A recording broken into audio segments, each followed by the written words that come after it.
Hey everyone, good to see you again. I am here to talk about my 10 favorite Hitman movies. Now we're going to be moving on to numbers 5 through number 1. There were a few disclaimers, and I also laid out some criteria that I was implementing for my list. And if you want to go back to the first video to check that out, please do so. But for now, we'll get right into number 5. Number 5 is The Hit. The Hit is actually Stephen Frears' second theatrical feature film, and it is Tim Roth's first theatrical feature film. John Hurt plays the grizzled, impatient veteran hitman. Tim Roth plays his new young protege, and Terrence Stamp plays their targets. And the two hitmen are tasked with driving Terrence Stamp across the Spanish countryside, across the border into Paris, France. Terrence Stamp's character starts enjoying trying to kind of play Tim Roth and John Hurt against each other. And another instance of just having perfect characters to have crammed in a small automobile for a long period of time.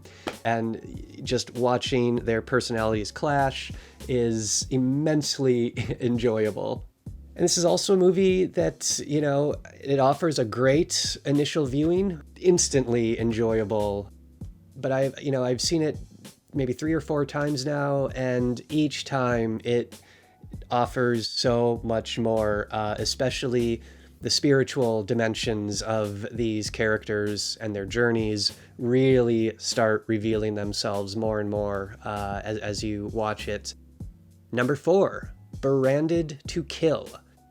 Seijon Suzuki returns to the list with his original Hitman movie. Like the later pistol opera, Branded to Kill is a movie that does not emphasize a traditional story.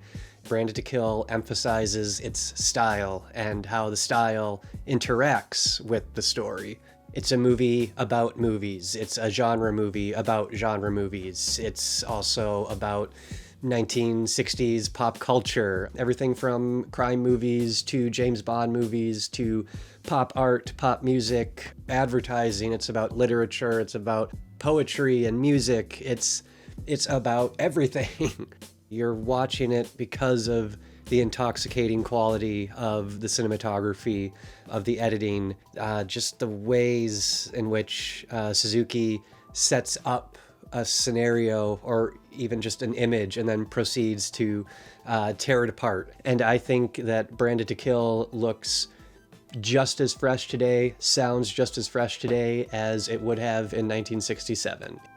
Number 3, Les Samurai. I think for a lot of people, this is the definitive cinematic portrayal of the Hitman, and it's hard to argue with that. Alain Delon really sets the tone for the cool, cold, calculating hitman. And his performance is matched by director Jean-Pierre Melville's style for the movie. Melville had been developing this very, very meticulous style over the course of his filmography, and with Les Samurai, it really starts reaching its apex. Les Samurai is the Hitman movie as a spiritual, existential journey. It seems as if Delon's character, he only ever would have been this killer. So what does it mean when he royally screws up a job? Like other great filmmakers, Melville is able to use silence and emptiness to create tension and suspense so that when there is an inevitable burst of violence, it hits that much harder. It's a remarkable piece of filmmaking. Number 2, John Woo's The Mother-F***ing Killer.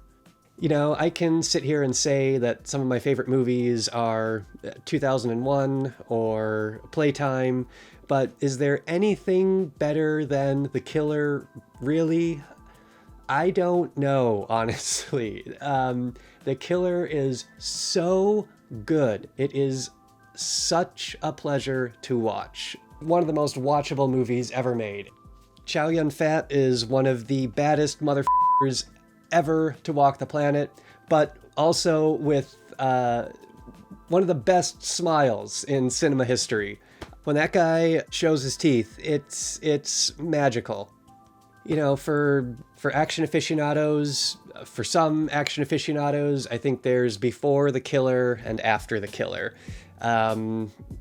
It wasn't John Woo's first action movie, but what he brought to the genre, and specifically what he brought to this movie, was just a sense of lyricism, romanticism that action, I don't know, had seen quite in this way yet.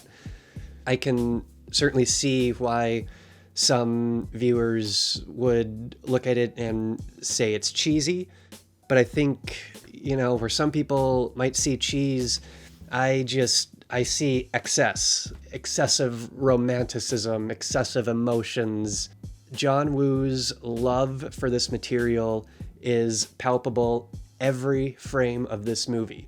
Palpable, that's the key word here. I don't know how many times I have watched this movie, and just about every time I watch it, it feels like I am watching it for the first time. The hair stands up, the goosebumps happen at so many moments throughout the movie. It's one of the most purely enjoyable movies I think I've ever seen. I know that I've ever seen. And number 1, my favorite Hitman movie of all time, as of this recording, Irving Lerner's Murder by Contract. All else flows from Murder by Contract. Without this movie, there is no Les Samurai, so there is no The Killer, there is no Leon the Professional, there is no Ghost Dog.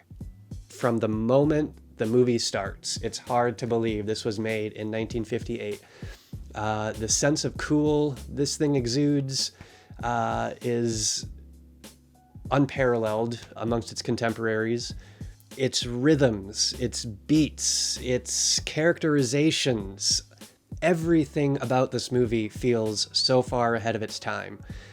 But it's not just, the fact that this was a pioneering movie. I don't love it just because of that. This movie is legitimately hilarious in its portrayal of the hitman as an entrepreneur, in its portrayal of business as murder and capitalism as murder, and legitimately cutting in its observations of the same subjects.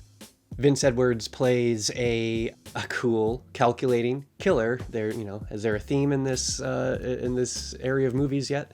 But his character really also sees his profession as just any other profession. There's not much difference between what he does and what a CEO of a corporation does. Of course, by 1958, the classical studio system was in decline, and the Hays Code was dwindling in its influence. So filmmakers were starting to smuggle even more subversive themes into their work, but even with that said, Murder by Contract feels unique. Like a couple other movies on this list, I think Murder by Contract looks, sounds, feels just as fresh today and even tomorrow as it would have in 1958, and I cannot recommend it enough. Well, thank you everyone for putting up with me as I gush about these movies.